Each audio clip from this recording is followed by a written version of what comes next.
लगातार खिलाड़ियों का प्रदर्शन भी जारी है। जंतर मंतर पर लगातार भीड़ बढ़ रही है, नेता पहुंच रहे हैं अलग अलग पार्टियों के। और इस वक्त नवजोत सिंह सिद्धू कांग्रेस नेता वो भाषण दे रहे हैं, क्या कुछ कह रहे हैं सुनते हैं।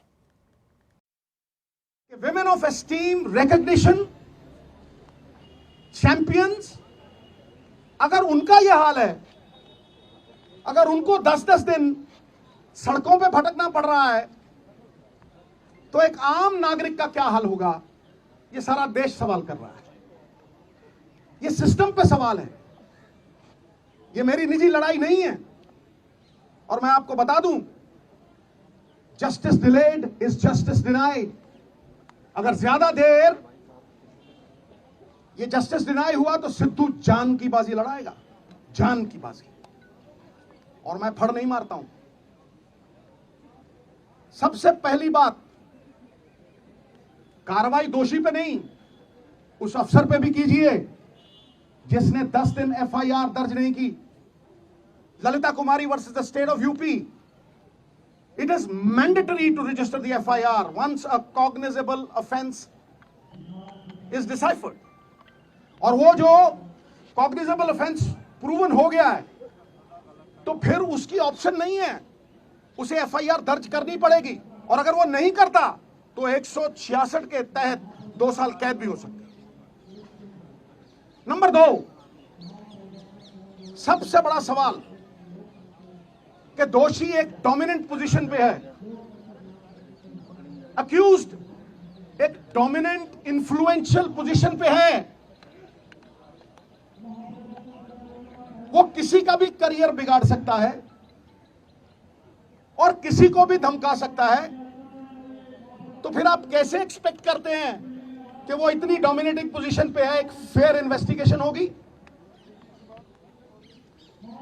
Where is the moral authority now? He must resign for a fair probe, for a fair investigation. FIR दर्ज इसलिए नहीं की गई, कमेटी बनाने का मतलब पूरा देश समझता है। You are sweeping things under the carpet. FIR का मतलब, इसका कमेटी का मतलब क्या है कि ठंडे बस्ते में डाल दो, भटकने दो और देरी करो, डिले करो, डिली डाली। कितनी कमेटियों ने सजा दी है भाई? फिर अहम सवाल जिस पे मैं आ रहा हूं, सबसे महत्वपूर्ण सवाल, अब जो एफआईआर हुई है और कोर्ट की प्रोसीडिंग से मैं पूरी तरह से कन्विंस्ड हूं, वो पॉस्को एक्ट के तहत हुई है। पॉस्को में, POCSO is not a bailable offence. जब वो बेलेबल ऑफेंस नहीं है,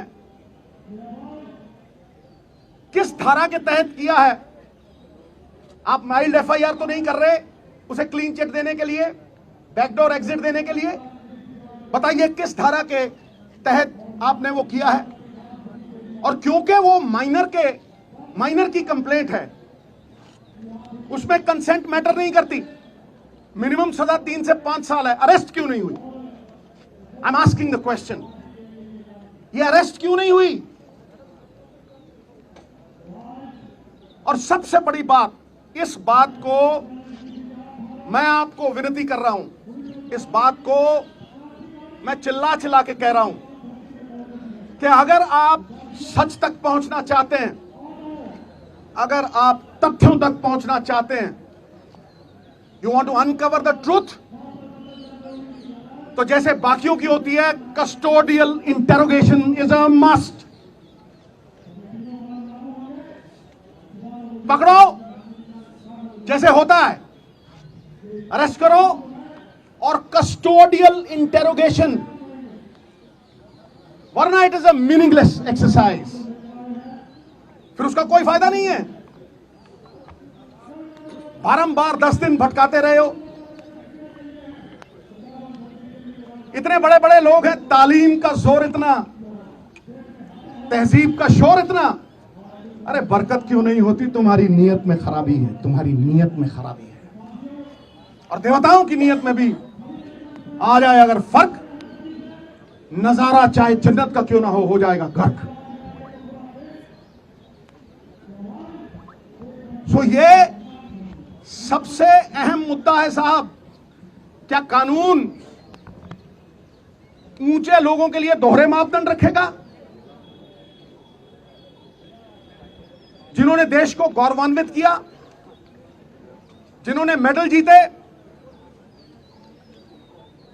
will you belittle them in front of a nation of 140 crores?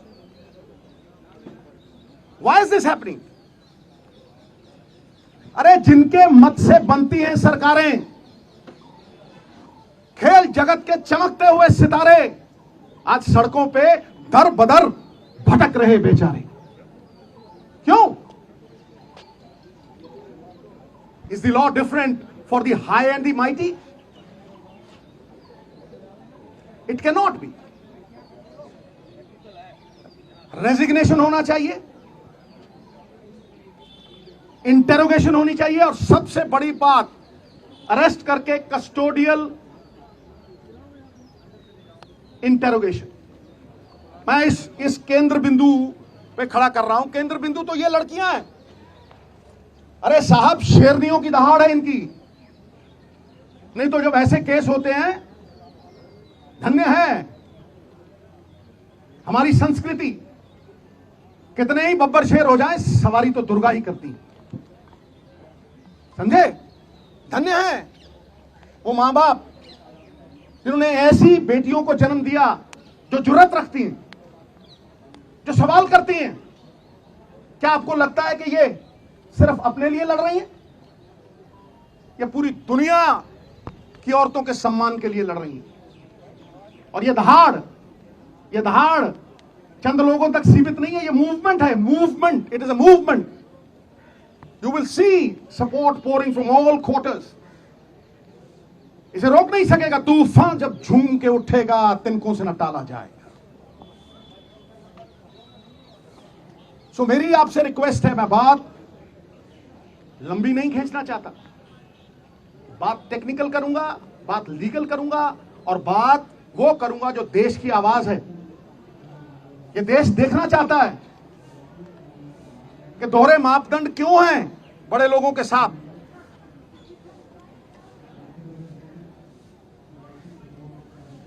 सही और गलत की लड़ाई में न्यूट्रल में नहीं रह सकते आप। आपको पक्ष लेना पड़ेगा,